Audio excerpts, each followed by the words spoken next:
Hello friend, आप सभी का स्वागत है विजीत स्टडी पॉइंट चैनल में। आज के इस वीडियो में यूपी वेट एंट्रेंस एग्जाम 2026 के लिए मॉडल टेस्ट पेपर करने वाले हैं। आज की इस वीडियो में हम प्रथम प्रश्न पत्र को सॉल्व करेंगे, जिसमें जीके और हिंदी के प्रश्न रहने वाले हैं। तो वीडियो को शुरू से लेकर अंत तक देखिएगा। चैनल पर नए चैनल को सब्सक्राइब कर लीजिएगा। पीडीएफ के लिए Vijit study point Telegram channel को ज्वाइन कर लीजिएगा। यूपी वेट एंट्रेंस एग्जाम आपका 31 मई को होने वाला, बहुत कम समय बचा हुआ है। यूपी वेट एंट्रेंस एग्जाम में देखेंगे 200 प्रश्न पूछा जाता है, 400 नंबर का एग्जाम होता है। अगर 250 प्लस नंबर आ जाते हैं, बिल्कुल मनपसंद के कॉलेज मिलेंगे। सरकारी कॉलेज चाहेंगे सरकारी मिल जाएगा, प्राइवेट चाहेंगे प्राइवेट मिल जाएगा। अपने जिले में कोई कॉलेज चाहेंगे या अपने घर के पास का कोई कॉलेज चाहेंगे तो बिल्कुल आराम से 250 पर मिल जाएगा। यूपी वेट एंट्रेंस एग्जाम की सबसे अच्छी बात है कि प्रीवियस ईयर पेपर से बहुत सारे प्रश्न रिपीट हो जाते हैं। जैसे आपका जीके का सब्जेक्ट है, जीके के सब्जेक्ट में देखेंगे 50 प्रश्न पूछा जाता है। 50 में देखेंगे लगभग 30 से 35 प्रश्न प्रीवियस ईयर पेपर से पूछे जाते हैं। बिल्कुल इसी तरीके से हिंदी है, हिंदी में 50 प्रश्न पूछे जाते हैं। 50 में देखेंगे लगभग 35 से 40 प्रश्न प्रीवियस ईयर पेपर से। इसी तरीके से रीजनिंग है, रीजनिंग में 50 प्रश्न पूछे जाते हैं। 35 से 40 प्रीवियस ईयर पेपर से, सिर्फ डिजिट बदला रहेगा। बाकी आर्ट, साइंस, कॉमर्स, एग्रीकल्चर में भी बहुत सारे प्रश्न आपके प्रीवियस ईयर क्वेश्चन पेपर से ही होते हैं। तो आप लोग यूपी वेट एंट्रेंस एग्जाम 2026 के लिए प्रीवियस ईयर पेपर ले सकते हैं। इसमें 2011 से लेकर 25 तक का पूरे 15 साल का पेपर रहेगा। आंसर की के साथ एक्सप्लेनेशन, सॉल्यूशन, व्याख्या सब कुछ रहेगा। सभी सब्जेक्ट भी रहेंगे, जीके, हिंदी, रीजनिंग, कला वर्ग, विज्ञान वर्ग। तो यहाँ पे व्हाट्सएप नंबर दिया गया है और इसी व्हाट्सएप नंबर पर लिखना है यूपी वेट entrance previous year paper. Art या साइंस लिख करके व्हाट्सएप पे मैसेज करना है। जैसे इस व्हाट्सएप नंबर पर मैसेज करेंगे आपको रिप्लाई किया जाएगा। सिर्फ 30 रुपये की पेमेंट करनी होगी। जैसे 30 रुपये की पेमेंट करेंगे तुरंत प्रीवियस ईयर पेपर सेंड कर दिया जाएगा। तो इस व्हाट्सएप नंबर पे मैसेज जरूर कर लीजिए। चलिए क्लास को कंटिन्यू करते हैं। आज की क्लास में बहुत इंपॉर्टेंट प्रश्न है। तो सबसे पहला प्रश्न है और पहला ही प्रश्न आपके बीएड में पूछा गया है, मानव द्वारा सर्वप्रथम किस धातु का प्रयोग किया गया। तो इसका देखिए आपको सही जवाब बताना है। मानव द्वारा सर्वप्रथम तांबा धातु का प्रयोग किया गया। तो यहां पर आपका ऑप्शन नंबर बी वाला राइट आंसर है। एक पॉइंट याद रखेंगे कि यह प्रश्न आपके यूपी वेट एंट्रेंस एग्जाम में पूछा जा चुका है। अगला प्रश्न आपके सामने है, दीवान ए अमीर कोही विभाग की स्थापना किस सुल्तान ने की थी। तो इसका देखिए आपको सही जवाब बताना है। देखिए जो दीवान ए अमीर कोही विभाग है, इसकी जो स्थापना है मोहम्मद बिन तुगलक ने किया था। ऑप्शन नंबर यहाँ पर ए वाला बिल्कुल राइट आंसर होगा। इंपॉर्टेंट है, याद रखेंगे आप लोग। किस शासक की मंत्रिपरिषद को अष्टप्रधान की संज्ञा दी गई थी। और यह भी प्रश्न पूछा गया था आपके यूपी वेट एंट्रेंस एग्जाम में। यहां पर देखेंगे इसका जो राइट आंसर है यह देखेंगे हो जाएगा शिवाजी। शिवाजी की जो मंत्रिपरिषद थी उसको अष्टप्रधान की संज्ञा दिया गया था। तो यहां पर आपका ऑप्शन नंबर ए वाला बिल्कुल राइट आंसर होगा। अगला प्रश्न है कि सती प्रथा का अंत तथा ठगी प्रथा को समाप्त करने का श्रेय किसे है। तो इसका देखिए आपको सही जवाब बताना है। बीएड में डायरेक्ट प्रश्न पूछा गया था कि सती प्रथा का अंत करने का श्रेय किसे है या किसको है। तो यह लॉर्ड विलियम बेंटिंग को है। तो यहाँ पर डी वाला बिल्कुल राइट आंसर है। इंपॉर्टेंट आपको याद रखना है। अगला प्रश्न है और अगला प्रश्न भी पूछा गया था आपके यूपी वेट एंट्रेंस एग्जाम में। आज बहुत सारे प्रश्न ऐसे हैं जो यूपी वेट एंट्रेंस एग्जाम में पूछे गए हैं। राज्यालय दिया गया है या हड़प नीति दिया गया, निम्न में से किसके द्वारा लागू किया गया था। तो बेसिकली यूपी वेट में जो पूछा जाता है वह यही आपको मिलता है सबकी हड़प नीति का संबंध किससे है, या यह पूछा जाता है कि हड़प नीति किसके द्वारा लागू की गई थी। तो यहाँ पे इसका राइट आंसर हो जाएगा यहाँ से लॉर्ड डलहौजी हो जाएगा। ऑप्शन नंबर सी वाला बिल्कुल राइट आंसर है। यह पॉइंट याद रखेंगे कि हड़प नीति का संबंध लॉर्ड डलहौजी से है। अगला प्रश्न है कि मुद्रा राक्षस नामक पुस्तक का लेखक कौन था। तो इसका देखिए आपको सही जवाब करना है और यहाँ पे इसका राइट आंसर होगा विशाख दत्त हो जाएंगे। ऑप्शन नंबर ए वाला बिल्कुल राइट आंसर है। बाकी आपको याद रखना है कादम्बरी पुस्तक है जो कि बीएड में पूछी गई थी। कादम्बरी जो पुस्तक है उसके लेखक यहाँ पे बाणभट्ट है। यह पॉइंट याद रखेंगे। और इसके बाद अर्थशास्त्र के लेखक पूछा गया था बीएड एंट्रेंस एग्जाम में। तो आपको याद रखना अर्थशास्त्र के लेखक कौटिल्य हैं। कौटिल्य को चाणक्य या विष्णुगुप्त के उपनाम से भी जाना जाता है। बीएड में एक प्रश्न और पूछा गया था कि राजतरंगिणी के लेखक कौन है। राजतरंगिणी के जो लेखक है कल्हड़ है। इसको भी याद रखेंगे। यहाँ से चारों प्रश्न याद रखिए। इनमें से कोई न कोई आपके एग्जाम में रिपीट हो सकता है। अगला प्रश्न है कि कला की राजस्थानी और पहाड़ी शैलियाँ किसके लिए प्रसिद्ध हैं। तो यहाँ पे जो कला की राजस्थानी और जो पहाड़ी शैलियाँ हैं वो चित्रकला के लिए फेमस हैं। तो यहाँ पे डी वाला बिल्कुल राइट आंसर होगा। अगला प्रश्न है कि यामिनी कृष्णमूर्ति किस नृत्य शैली के लिए विख्यात है। तो इसका देखिए आपको सही जवाब करना है और यहाँ पे इसका राइट आंसर होगा भरतनाट्यम हो जाएगा। ऑप्शन नंबर सी वाला बिल्कुल राइट आंसर है। इंपॉर्टेंट आप लोगों को याद रखना है। इसके अलावा यहाँ पर देखेंगे, याद रखना है जो मणिपुरी यहाँ पे लोक नृत्य है यह मणिपुर का है। गरबा दिया गया है, गरबा गुजरात का, यह पॉइंट याद रखेंगे। और जो कथक है उत्तर भारत या उत्तर प्रदेश का है, यह पॉइंट आप लोग याद रखेंगे। इसके अलावा यहाँ पे भरतनाट्यम दिया गया, भरतनाट्यम है आपका तमिलनाडु राज्य का शास्त्रीय नृत्य, यह पॉइंट याद रखेंगे। इसके अलावा बहुत सारे हैं जो आपके एग्जाम में पूछे जा सकते हैं, जिसमें जो इम्पोर्टेंट है वो आपको बता दिया जा रहा है। इसमें जो इम्पोर्टेंट है उसमें है कुचिपुड़ी, कुचिपुड़ी आंध्र प्रदेश का हो जाएगा। उसके बाद मोहिनी अट्टम है केरल का हो जाएगा। और इसी तरीके से प्रश्न आपके एग्जाम में पूछे जाते हैं तो सब आप करके जाएंगे। जैसे भांगड़ा गिद्धा हो गया, यह आपका पंजाब या हरियाणा राज्य का लोक नृत्य है। लावड़ी है या महाराष्ट्र का है। तो इस तरह से प्रश्न आपके एग्जाम में पूछे जाते हैं। इसके बाद देखेंगे नेक्स्ट प्रश्न आपका दिया गया है यहाँ पे, लंदन किस नदी के किनारे स्थित है। तो इसका देखिए सही जवाब हो जाएगा आपका टेम्स नदी के किनारे पर है। बी वाला बिल्कुल राइट आंसर है। भारतीय मानक समय आधारित है। तो इसका देखिए आपको सही जवाब करना है। देखिए जो भारतीय मानक समय है वह 82.5 डिग्री पूर्वी देशांतर पर है और ऑप्शन में आपको कहीं पे 82.5 डिग्री पूर्वी देशांतर नहीं मिल रहा है, तो यहाँ पर आप लोग बना लेंगे। तो यहाँ पर देखेंगे सी वाला राइट आंसर होगा, इसको आप यहाँ पे 2 बना लीजिएगा तो 82.5 डिग्री पूर्वी देशांतर हो जाएगा। ऑप्शन नंबर सी वाला बिल्कुल राइट आंसर है। और जो भारतीय मानक समय है, जो ग्रीनविच मीन टाइम है, उसे 5.5 घंटे आगे चलता है, यह पॉइंट याद रखेंगे। और यही प्रश्न पूछा गया था आपके बीएड एंट्रेंस एग्जाम में। अगला प्रश्न है कि पृथ्वी के अतिरिक्त किस ग्रह पर वायुमंडल पाया जाता है। तो यहाँ पे इसका जो राइट आंसर है यह देखेंगे हो जाएगा मंगल ग्रह हो जाएगा। ऑप्शन नंबर यहाँ पे बी वाला राइट आंसर है। बीएड में पूछा गया था किस ग्रह को लाल ग्रह के नाम से जाना जाता है, तो मंगल ग्रह को जाना जाता है, यह पॉइंट याद रख लेंगे। सौर मंडल का सबसे बड़ा ग्रह बीएड में पूछा गया था तो बृहस्पति कर लेंगे। सौर मंडल का सबसे छोटा ग्रह पूछा गया था तो बुध होगा, यह पॉइंट याद रखेंगे। एक बार पूछा गया था बीएड में कि सूर्य से सबसे नजदीक कौन सा ग्रह है, तो बुध ही है, यह पॉइंट याद रखेंगे। बाकी यहाँ पे शुक्र के बारे में भी पूछा गया था कि सबसे चमकीला ग्रह कौन सा है, तो शुक्र है, यह पॉइंट याद रखेंगे। सांझ का तारा या भोर का तारा पूछा जाता है, शुक्र ग्रह होगा। और यह पूछा जाता है कि किन ग्रहों के उपग्रह नहीं है, तो उसमें बुध और शुक्र होंगे। अगला नीला ग्रह के नाम से जाना जाता है, तो यहाँ पे इसका राइट आंसर होगा जो आपकी पृथ्वी है, जो हमारी पृथ्वी है उसको नीला ग्रह के नाम से भी जानते हैं, तो बी वाला बिल्कुल राइट आंसर हो जाए। अगला प्रश्न आपके सामने है, सभी को प्रयास करना है राइट आंसर करने का, कि भारतीय रिजर्व बैंक का राष्ट्रीयकरण किया गया था। तो यहाँ पे इसका राइट आंसर हो जाएगा 1949 में। ऑप्शन नंबर जो सी वाला दिया गया, सी वाला बिल्कुल यहाँ पे राइट आंसर है, इंपॉर्टेंट याद रखेंगे। भारतीय विदेश व्यापार संस्थान कहाँ स्थित है, तो यहाँ पे इसका राइट आंसर होगा नई दिल्ली में। ऑप्शन नंबर ए वाला बिल्कुल राइट आंसर है। भारत में कार्यपालिका का अध्यक्ष कौन होता है, तो यहाँ पे इसका राइट आंसर होगा राष्ट्रपति होते हैं। भारत में जो कार्यपालिका होती है उसके जो अध्यक्ष रहते हैं वह राष्ट्रपति रहते हैं, तो ए वाला राइट आंसर है।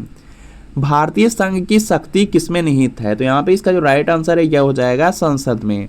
संसद में लोकसभा, राज्यसभा और राष्ट्रपति आ जाते हैं, तो यहाँ पर ए वाला आपका राइट आंसर है।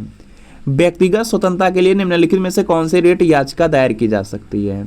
व्यक्तिगत स्वतंत्रता है तो यहाँ पे इसका राइट आंसर होगा बंदी प्रत्यक्षीकरण हो जाएगा, जिसको अभियस कार्पस बोलते हैं, तो यहाँ पर बी वाला बिल्कुल राइट आंसर होगा। अगला प्रश्न है कि भारतीय संविधान की किस अनुसूची में राजभाषा उल्लेख है, तो यहाँ पे इसका राइट आंसर होगा 8वीं अनुसूची में राजभाषा है, तो यहाँ पर आपका ऑप्शन नंबर बी वाला बिल्कुल राइट आंसर है। इंपॉर्टेंट है, याद रखेंगे आप लोग। निम्नलिखित में से कौन सी शर्त भारत की नागरिकता प्राप्त करने के लिए नहीं है, तो इसका देखिए आपको सही जवाब करना है। देखिए यहाँ पे भारत की जो नागरिकता है उसको प्राप्त करने के लिए अधिवास होना चाहिए या वंशानुक्रम होना चाहिए या तो पंजीकरण के माध्यम से नागरिकता प्राप्त होती है। संपत्ति स्वामित्व तो जरूरी नहीं है, तो यहाँ पे डी वाला बिल्कुल राइट आंसर होगा। अगला प्रश्न है कि विंग्स ऑफ फायर किसकी आत्मकथा है। विंग्स ऑफ फायर दिया गया है और यह पूछा गया था आपके बीएड एंट्रेंस एग्जाम में, तो यह हो जाएगा APJ Abdul Kalam. Option number यहाँ पर डी वाला बिल्कुल राइट आंसर होगा, इंपॉर्टेंट है। बीएड में 2 बार एक ही प्रश्न पूछा गया था कि माई कंट्री माई लाइफ पुस्तक के लेखक कौन है, तो लाल कृष्ण आडवाणी है, यह पॉइंट आप लोग याद रखेंगे। माई एक्सपेरिमेंट विथ ट्रूथ पुस्तक के लेखक पूछा गया था बीएड में, तो आपको याद रखना है कि महात्मा गांधी हो जाएंगे।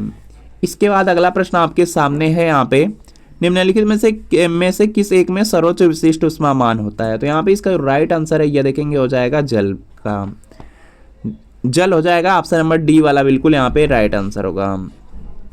अगला प्रश्न है कि निम्नलिखित में जल जनित रोग कौन सा है। तो यहाँ पे इसका राइट आंसर हो जाएगा जो आपका हैजा है वह आपका यहाँ पे जल जनित रोग है, तो बी वाला राइट आंसर है। अगला प्रश्न आपके सामने है कि ट्रांसफार्मर किससे काम करता है। तो यहाँ पे इसका राइट आंसर हो जाएगा केवल प्रत्यावर्ती धारा से। ट्रांसफार्मर की बात है तो यहाँ पे केवल प्रत्यावर्ती धारा होगा, तो ए वाला राइट आंसर है। उत्तर प्रदेश में निम्नलिखित में से किस विश्वविद्यालय का स्तर प्राप्त नहीं है। तो यहाँ पे इसका जो राइट आंसर है यह हो जाएगा यहाँ से, देखिए यहाँ पे दिया गया उत्तर प्रदेश में निम्नलिखित में से किसी विश्वविद्यालय का स्तर अभी प्राप्त नहीं है। तो यहाँ पर देखेंगे जो आयुर्वेद कॉलेज फैजाबाद वाला है उसको अभी विश्वविद्यालय का स्तर नहीं प्राप्त हुआ है, तो यहाँ पे बी वाला बिल्कुल राइट आंसर होगा।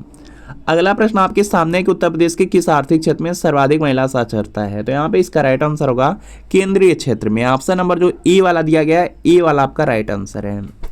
अगला प्रश्न है कि बागों का शहर नाम से उत्तर प्रदेश का कौन सा शहर प्रसिद्ध है। तो यहाँ पे इसका राइट आंसर होगा लखनऊ। जो लखनऊ है उसको बागों का शहर कहा जाता है, तो यहाँ पर ए वाला बिल्कुल राइट आंसर होगा। इंपॉर्टेंट याद रखेंगे। उर्दू कवि जो मिर्जा गालिब थे और संगीतज्ञ जो उस्ताद फयाज खां थे उनका जन्मस्थल कौन सा है। तो यहाँ पे इसका राइट आंसर हो जाएगा आगरा के थे। जो यहाँ पे उर्दू कवि मिर्जा गालिब थे और जो यहाँ पे उस्ताद जो फयाज खां थे वह आगरा के थे। ऑप्शन नंबर बी वाला बिल्कुल राइट आंसर है। उत्तर प्रदेश के किस आर्थिक क्षेत्र में सर्वाधिक जनसंख्या निवास करती है। तो यहाँ पे इसका राइट आंसर हो जाएगा पूर्वी क्षेत्र में। ऑप्शन नंबर बी वाला बिल्कुल राइट आंसर है। अगला है उत्तर प्रदेश में द्विसदनी व्यवस्थापिका है जिसमें से एक तो विधानसभा है, बताइए दूसरी निम्नलिखित में से कौन सी है। तो उत्तर प्रदेश में एक तो विधानसभा है, दूसरा विधान परिषद है, और विधान परिषद देखेंगे तो आपके ऑप्शन नंबर यहाँ पे बी में आपको मिल जाएगा। तो यहाँ पर आपका ऑप्शन नंबर बी वाला बिल्कुल राइट आंसर हो जाएगा। इंपॉर्टेंट है, याद रखेंगे। खाद्य श्रृंखला से अभिप्राय है इनमें से किसके द्वारा ऊर्जा अंतरण होती है। तो यहाँ पे इसका राइट आंसर हो जाएगा एक जीव से दूसरे जीव की ओर, तो यहाँ पे सी वाला राइट आंसर है। अगला देखेंगे प्रश्न आपका दिया गया है यहाँ पे, ऊर्जा के किस रूप से प्रदूषण की समस्या नहीं होती है। तो यहाँ पे इसका जो राइट आंसर है यह हो जाएगा, देखिए यहाँ पे दिया गया ऊर्जा के किस रूप से प्रदूषण की समस्या नहीं होती। कोयला से प्रदूषण होता है, परमाणु से, पेट्रोल से, इन तीन से तो प्रदूषण होता है, लेकिन जो सौर लगा होता है जिसको सोलर सेल बोलते हैं, सौर ऊर्जा वाला लगा रहता है, उससे कोई प्रदूषण नहीं होता। तो यहाँ पे डी वाला बिल्कुल राइट आंसर होगा। अगला है बाढ़ को रोका जा सकता है। तो इसका देखिए आपको सही जवाब बताना है। तो यहाँ पर ध्यान देंगे तो यहाँ पे लिखा गया है नदियों पर बांध बना करके और वृक्षारोपण करके, मतलब पेड़ पौधे लगा करके और नदियों पर अगर बांध बना दिया जाए तो बाढ़ रुक सकती है। तो यहाँ पे डी वाला बिल्कुल राइट आंसर होगा। अगला है वह संविधान संशोधन जिसके अनुसार जीएसटी पारित किया गया। तो यहाँ पे इसका राइट आंसर होगा 101वां जो संविधान संशोधन अधिनियम आया था उसी के तहत यहाँ पे जो जीएसटी थी उसको पारित किया गया। और जीएसटी का फुल फॉर्म है गुड्स एंड सर्विसेज टैक्स है, और जीएसटी भारत में 1 जुलाई 2017 को लागू हुई। यह पॉइंट याद रखेंगे, इंपॉर्टेंट है, याद रखना है। अगला प्रश्न है भारत में 8 नवंबर 2016 को किन दो नोटों का विमुद्रीकरण किया गया था। तो यहाँ पे इसका राइट आंसर हो जाएगा वह 500 और 1000 की नोटें थी। तो यहाँ पर देखेंगे आपका ऑप्शन नंबर सी वाला बिल्कुल राइट आंसर हो जाएगा। यहाँ से सी वाला बिल्कुल राइट आंसर होगा। वही जो नोट बंद हुई थी 500 1000 की, वही है। बाकी यहाँ पे नेक्स्ट है कि सोशल नेटवर्किंग वेबसाइट फेसबुक के संस्थापक का नाम क्या है। तो यहाँ पे इसका राइट आंसर हो जाएगा मार्क जुकरबर्ग हो जाएंगे। सोशल नेटवर्किंग वेबसाइट जो फेसबुक है उसके संस्थापक का नाम, तो मार्क जुकरबर्ग। ऑप्शन नंबर सी वाला बिल्कुल राइट आंसर होगा। फेसबुक का नाम बदल करके मेटा कर दिया गया है, मेटा से रिलेटेड हो गया है। केंद्रीय चावल अनुसंधान संस्थान कहाँ अवस्थित है। तो यहाँ पे इसका राइट आंसर होगा कटक में है। केंद्रीय चावल अनुसंधान संस्थान है तो कटक होगा, ए वाला आपका राइट आंसर होगा। बैरोमीटर की खोज किसने की थी। तो यहाँ पे इसका जो राइट आंसर है यह हो जाएगा ई टॉर्सेली ने किया था। ऑप्शन नंबर बी वाला बिल्कुल राइट आंसर है। अगला प्रश्न आपके सामने स्क्रीन पर है कि मानव अधिकार दिवस कब मनाया जाता है। तो यह 10 दिसंबर को मनाया जाता है, और 10 दिसंबर दिया गया है आपके ऑप्शन नंबर डी में, तो डी वाला राइट आंसर है। और यह प्रश्न आपके यूपी वेट एंट्रेंस एग्जाम में पूछा जा चुका है, तो इसको आप लोग याद रखेंगे। अगला प्रश्न है पद्मश्री पुरस्कार पाने वाली पहली भारतीय अभिनेत्री कौन थी। तो देखिए जिन्हें पद्मश्री पुरस्कार मिला था, सबसे पहले जो मिला था वह नरगिस दत्त थी, नरगिस दत्त को मिला था। तो यहाँ पे बी वाला बिल्कुल राइट आंसर है। संसार को इंटरनेट किसने दिया? तो विंटन सर्फ ने दिया था। ऑप्शन नंबर जो ए वाला है, ए वाला राइट आंसर है। जापान की राजधानी, अभी देखेंगे रिसेंटली बीएड का पेपर हुआ था, उसी में पूछा गया था कि जापान की राजधानी, तो जापान की जो राजधानी है वह टोक्यो है। ऑप्शन नंबर बी वाला बिल्कुल राइट है। जापान की मुद्रा पूछा जा सकता है, एन है। जापान की संसद का नाम पूछा जा सकता है, डायट है। तो इस तरह से प्रश्न आपके एग्जाम में पूछे जाते हैं। इसके बाद देखेंगे यहाँ से हिंदी के प्रश्न है। शुद्ध वर्तनी का चयन कीजिए। तो ध्यान देंगे यहाँ पे दीर्घायु लिखा गया, जो शुद्ध लिखा गया वही आपको बता देना है। तो यहाँ पर देखेंगे जो ऑप्शन नंबर ए में लिखा गया है, ए वाला आपका यहाँ पे क्या होगा, बिल्कुल यहाँ पे राइट आंसर हो जाएगा। ए की जो यहाँ पे वर्तनी है शुद्ध है, तो ए राइट हो जाएगा। तद्भव शब्द निर्दिष्ट कीजिए। तो इसका देखिए आपको सही जवाब करना है। तो यहाँ पर देखेंगे तद्भव, आपसे तद्भव पूछा जा रहा है कि इनमें से कौन सा तद्भव है। विद्या, कूप, व्योम, तीन तो आपके तत्सम है, लेकिन जो आधा शब्द दिया गया है इसका क्या होता है, अर्थ क्या होता है, तत्सम होता है। तो यह जो आधा लिखा गया है यह तद्भव है। तो यहाँ पे ए वाला आपका उत्तर हो जाएगा, ए राइट आंसर। अगला है निम्नलिखित शब्द तद्भव, निम्नलिखित तत्सम तद्भव शब्दों के युग्म में से कौन युग्म त्रुटिपूर्ण है। पहले आपको क्या यहाँ पे सर्च करना, पहला तत्सम हो, दूसरा तद्भव हो। घृत का घी दिया गया है, तो यह देखेंगे आपका तत्सम है, दूसरा आपका यहाँ पे तद्भव है, यह तो आपका सही है। यहाँ पे उष्ट्र दिया गया है और ऊंट दिया गया है, यह गलत है, क्योंकि यहाँ पे उष्ट्र होना चाहिए, उष्ट्र और ऊंट रहता तब यह तत्सम तद्भव होता। लेकिन यहाँ पे उष्ट्र लिखा गया, यह भी तद्भव हो जाएगा, ऊंट लिखा गया, यह भी तद्भव हो जाएगा। तो आपसे पूछा जा रहा है त्रुटिपूर्ण, मतलब गलत पूछा जा रहा है, यही आपका गलत है, तो यही आपका उत्तर होगा, बी वाला राइट आंसर है। बाकी त्वरित का तुरंत होता है, तिक्त का तीता होता है, यह आपके सही हैं। तो यहाँ पे बी वाला राइट आंसर है। अगला बिना पढ़ा हुआ अंश, वाक्यांश के लिए एक शब्द होगा। जो बिना पढ़ा हुआ अंश रहता है उसी को तो आप लोग बोलते हैं अपठित, जैसे गद्यांश में होता है कि अपठित गद्यांश, जिसको आप पढ़े नहीं रहते हैं। तो यहाँ पे ए वाला बिल्कुल राइट आंसर होगा, अपठित। अगला, हिंदी शब्दकोश में छ का क्रम किस वर्ण के पहले आता है। तो यहाँ पे इसका राइट आंसर हो जाएगा, यहाँ पे हो जाएगा आपका सी वाला, यहाँ पे राइट आंसर हो जाएगा, सी वाला राइट आंसर हो जाएगा। इसके बाद नेक्स्ट के अविकारी शब्द क्या होता है। तो यहाँ पे इसका राइट आंसर हो जाएगा, जो आपके अव्यय होते हैं उन्हीं को अविकारी शब्द कहा जाता है।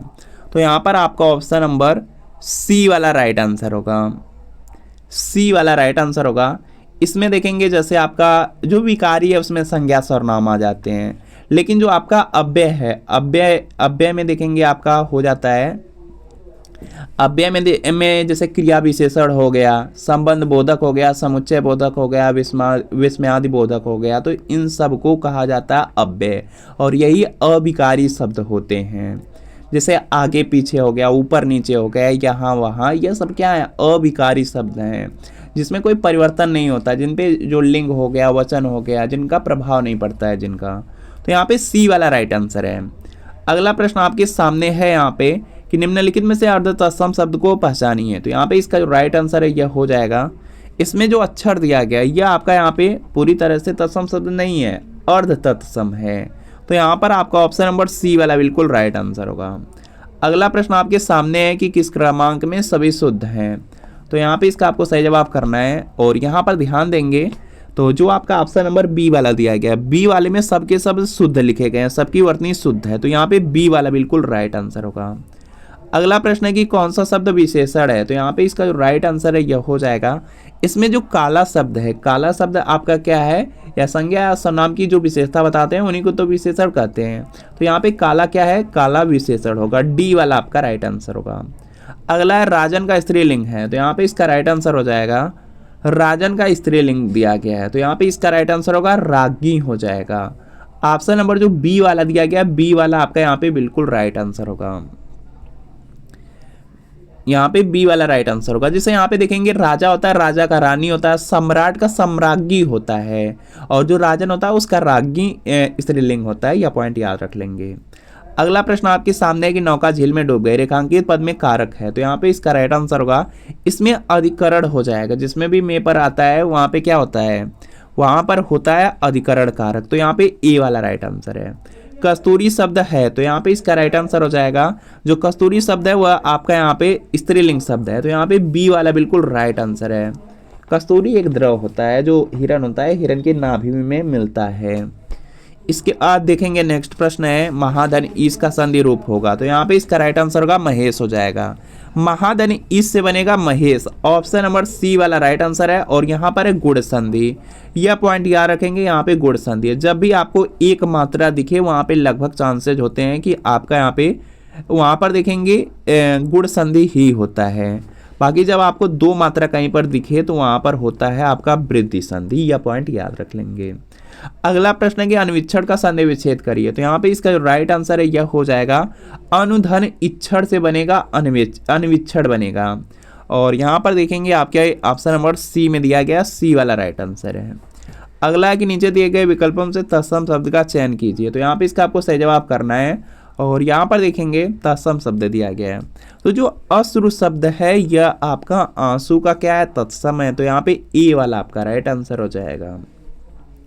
अगला देखेंगे प्रश्न है कि लंबोदर का समानार्थक शब्द है, तो यहाँ पे इसका राइट आंसर होगा लंबोदर का समानार्थक पूछा जाए या पर्यायवाची पूछा जाए लगभग सेम होते हैं, तो यहाँ पे इसका राइट आंसर होगा सिद्धिदाता हो जाएगा, सिद्धिदाता हो जाएगा। ऑप्शन नंबर सी वाला राइट आंसर है। लंबोदर के बहुत हैं, जैसे गजानन, दशानन हो गया, गणेश हो गया।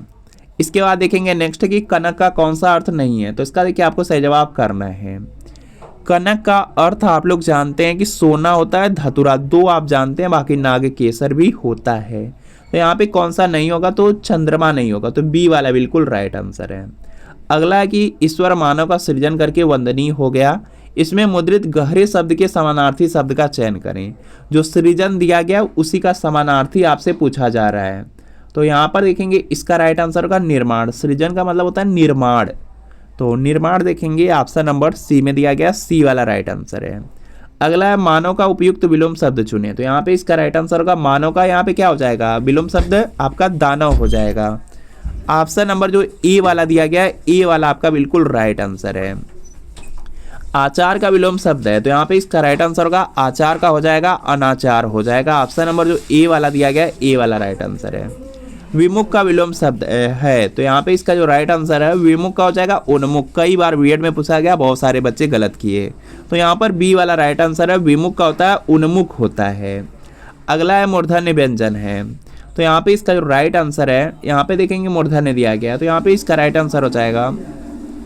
चलिए सभी को देख लेते हैं। तो सबसे पहले यहाँ पे क वर्ग में 5 वर्ड होते हैं, पांचों का जो उच्चारण स्थान होता है वह आपका कंठ होता है। कंठ के बाद होता है आपका यहाँ पे च वर्ग आ जाता है, च वर्ग का तालु होता है। तालु के बाद देखेंगे ट वर्ग आता है, ट वर्ग में जो पांचों वर्ण है इनका जो उच्चारण स्थान है मूर्धा या मूर्धन्य है। उसके बाद त वर्ग आता है, त वर्ग में 5 वर्ड और इनका उच्चारण स्थान दंत है। प वर्ग का उच्चारण स्थान ओष्ठ है। और आपसे देखेंगे यहाँ पे प्रश्न में पूछा गया था मूर्धन्य वाला, तो यहाँ पे सी वाला राइट आंसर होगा, सी वाला बिल्कुल राइट आंसर होगा। यह सब आपके मूर्धन्य व्यंजन है। अगला प्रश्न है कि निम्न शब्द युग्म के विकल्पों में कोई एक विकल्प सही नहीं है, गलत युग्म आपको चयन करना है, तो यहाँ पे इसका राइट आंसर होगा, इसमें देखेंगे दिया गया है में से निम्न शब्द युग्म के विकल्पों में से कोई एक विकल्प सही नहीं है, गलत युग्म का चयन कीजिए। यहाँ पे मणि दिया गया, मणि का मणि दिया गया, लवण का लवण दिया गया, लेस का लेस दिया गया है। और यहाँ पर देखेंगे वक का बहुला दिया है, बहुला नहीं होता है, जो बगला होता है, बगला जिसको बगुला बोलते हैं वही है। तो यहाँ पर देखेंगे यह त्रुटिपूर्ण है, तो यहाँ पर देखेंगे डी वाला बिल्कुल राइट आंसर होगा, डी वाला बिल्कुल यहाँ पे राइट आंसर होगा। यहाँ पे क्या होना चाहिए, एक बगला नाम का पक्षी होता है उसकी बात किया जा रहा है, लेकिन यहाँ पे बहुला लिखा गया है तो गलत लिखा गया है। अगला देखेंगे प्रश्न के अनेकार्थी शब्द अच के सही विकल्प का चयन कीजिए, तो यहाँ पे इसका राइट आंसर होगा धुरी हो जाएगा। अच का यहाँ पे अनेकार्थी धुरी होगा, तो ए वाला राइट आंसर है।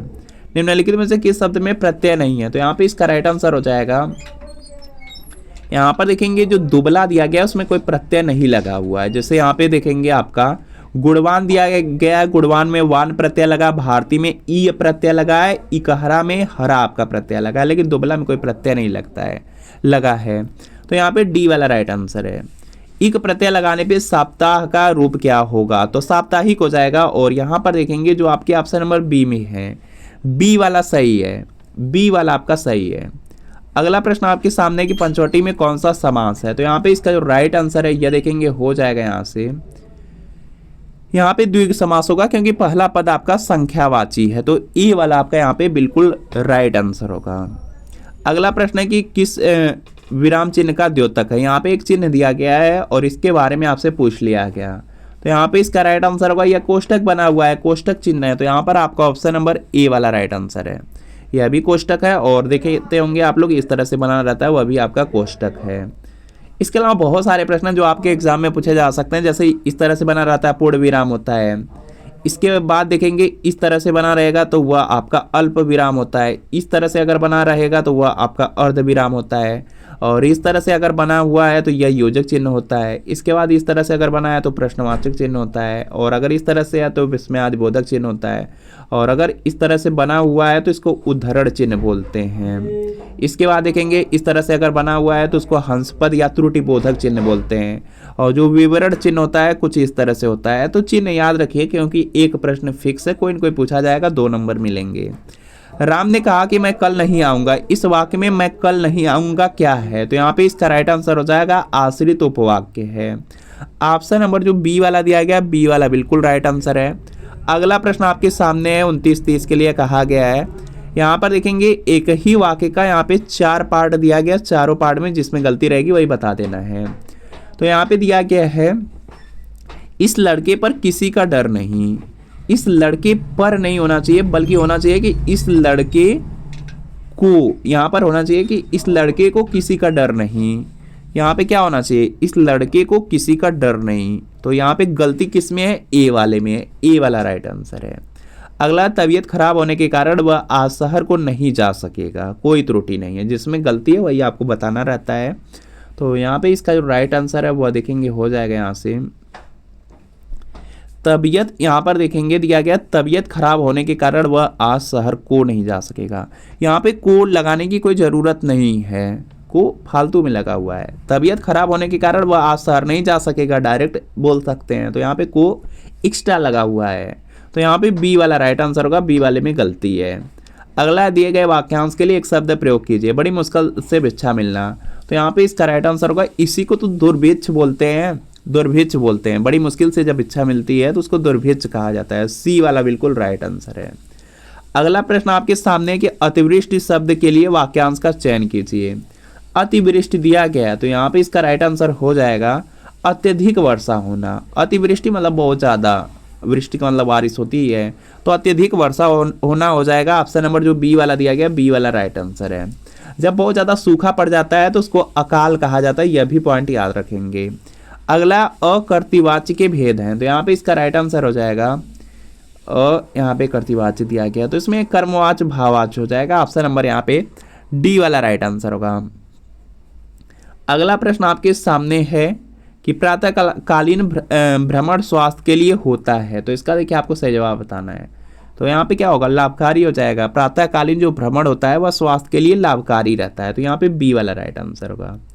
अगला प्रश्न है निम्नलिखित में से कौन सा गलत सुमेलित है, तो चार यहाँ पे दिया गया है, चारों वाक्यों को पढ़ना है, उसके बाद यहाँ पे आंसर को ट्रिक करना है। तो ध्यान देंगे, आपको दिया गया है यहाँ पे अंगूठे पर मारना परवाह न करना, तो यह तो आपका यहाँ पे सही है। कान काटना मात देना, यह भी सही है। और नज़र करना भेंट करना, यह भी सही है। नज़र पर चढ़ना आंख बचाना, तो डी वाला यहाँ पे गलत हो जाएगा, यह सही सुमेलित नहीं है। अगला है विश्वास सबसे बड़ी चीज़ है, वह निम्नलिखित में से किस कहावत का अर्थ है, तो यहाँ पे इसका राइट आंसर होगा मानो तो देव नहीं तो पत्थर। विश्वास सबसे बड़ी चीज़ है, इसके लिए यहाँ पे आपसे पूछा जा रहा है क्या कहावत होगी, तो यहाँ पे हो जाएगा कि मानो तो देव नहीं तो पत्थर, तो सी वाला राइट आंसर है।